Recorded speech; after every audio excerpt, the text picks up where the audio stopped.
Hello! I haven't been outside of the house since December, since you last saw a video like this, as you can imagine, because I record something every time I come out.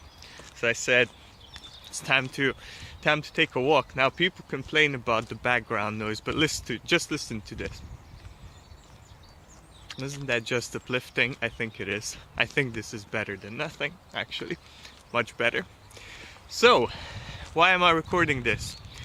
Joshua Sheats, Radical Personal Finance, is approaching his 500th episode. Now, he just released 441. So you could say he's not really approaching his 500th episode, but that means that you don't know Joshua Sheats. It may very well be that by the time I finish this recording, it's already at 500 or 600. You just it's the guy's uncontrollable, absolutely out of his mind. And the reason why this is important is that he asked for a bit of feedback from the audience, and I'm a member of his audience. And if you've known me for any kind of length of time, I've probably recommended Radical Personal Finance to you over and over again. It's the one podcast that I've been donating to, even in the worst financial situations. I had 1 month where I'd cancelled my donation, and the next one I was like, nah, let's get back to this because this is really, really good. So this question was, how has Radical Person impacted your life? And for me, Radical Personal Finance really shaped a lot of things in my life. The biggest one, I would say, is that encouraged me to launch my own podcast.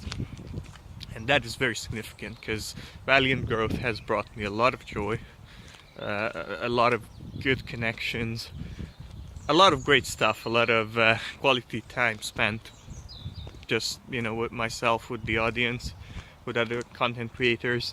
And all of that goes back to Joshua Sheats. If Joshua Sheats hadn't been encouraging people to launch their own podcast, if he hadn't been talking about how he approached it, the tools he used, the services that he used, the philosophy that he had, then I probably wouldn't have launched it. I wouldn't have had the idea to launch it, and I would have stayed a consumer and done something else. And that would have been regretful, because podcasting is great.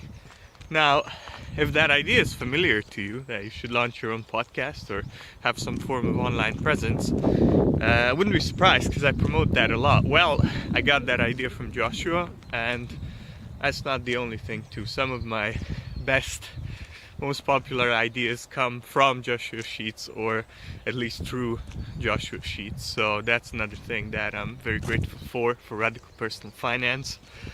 So why should you listen to it? What is it all about? Radical Personal Finance is, I think for me, it serves two purposes. So number one is the original one, personal finance. Joshua is very knowledgeable, very honest, very balanced and fair, without being boring. And that is pretty rare in the personal finance world, to have all of these qualities. And he produces very frequent content, and the radical from the name comes from the fact that he has a pretty big breadth. And if you like some of the stuff on Valiant Growth, you'd like him too. He did stuff from dumpster diving, homeless people, tiny home people, all sorts of very interesting people have been on Radical Personal Finance. Now, I think there should be more, but that's up to you, Joshua, if you're listening to it. It's not radical enough all the time, but when you look at everything else on the market, it's one of the most radical things out there. And if you like radical, yeah, it's a go-to source. Now, the other thing about Joshua and Radical Personal Finance is that it's a great podcasting model to think about. So lately, for the past year, I've been looking at podcasts not just for the content, but trying to understand how the creator works and what their philosophy is and how they're putting out the content. And you can learn a lot from being kind of a critical meta consumer. You look at how frequently the podcasts are released, you look at how edited they are, you look at how it's approached. Well, with Joshua, you don't have to you don't have to be the greatest detective in the world, because he lays it out. He lays it all out, and he has many episodes where he talks about how he approaches things, and that has been for me personally very valuable. And Valiant Growth has in many ways taken his approach, which is high frequency. Basically, he said, I gotta learn podcasting, and to learn podcasting I gotta keep putting out content. This is the best way I can approach it. I can't predict which episode's gonna be big, so let's just keep them coming. And it's a very powerful philosophy, and it's a very great one to begin anything with. Now, I will say that I've seen other models since then, and I am thinking of moving away from it a little bit, and that might happen in the future, but still I think this is a great approach, and it's definitely going to work for a certain kind of person. And on this subject, I think this is the I don't want to say largest weakness, but the biggest cost of radical personal finance is that it's long. There's a lot of content. As far as like the episodes are long, they are pretty loose.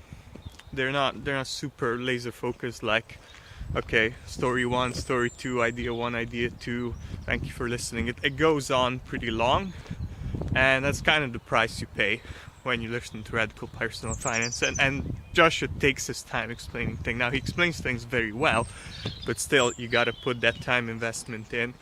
And I personally would like to have content, at least have an option where you can consume things fast. So Joshua, again, if you're listening to this, it'd be really nice to have something where we can get you more in a more concentrated form. So long form podcasting is pretty nice in many ways, and a lot of people, when they turn on the podcast, they're like, okay, I'm going for a walk. They love something that's an hour long. Hey, this is perfect, I don't have to keep switching. But it would be nice to have some kind of a place where we can, drop some shekels to you and get something a little bit tighter. That's kind of one cost of radical personal finance. The other one that puts off, no, it's off-puts. It's off-put. I don't know which one is it. Tell me in the comments below.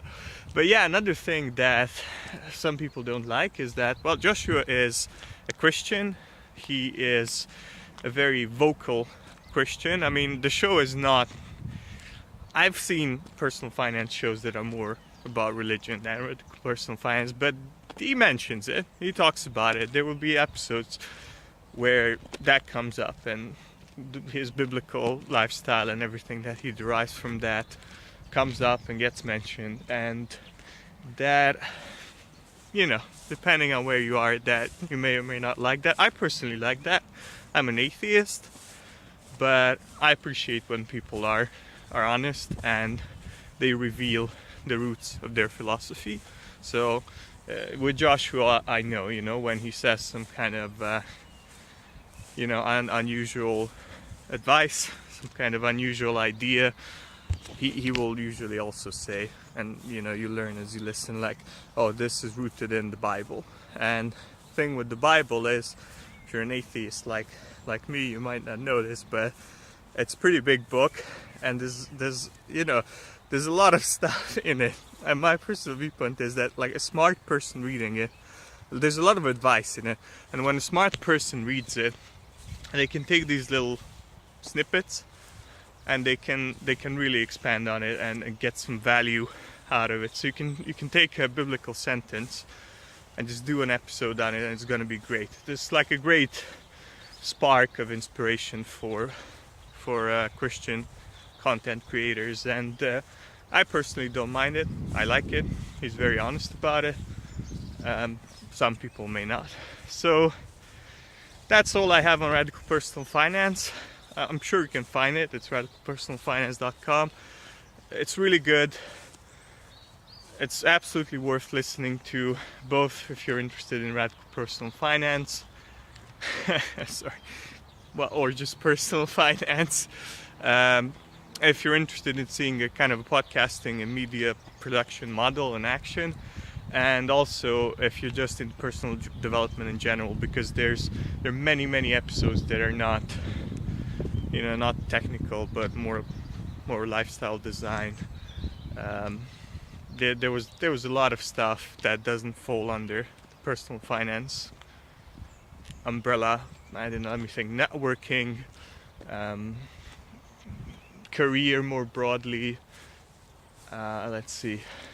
Giving advice. There was an episode on giving unsolicited advice, or at least it was part of one episode. So yeah, you get some great personal development nuggets in there too. So Joshua, thanks a lot for your work. You've inspired me. You've done a lot of good to me. I'm very happy to have you in the world and to be able to consume your work. Thanks a lot. You're the man.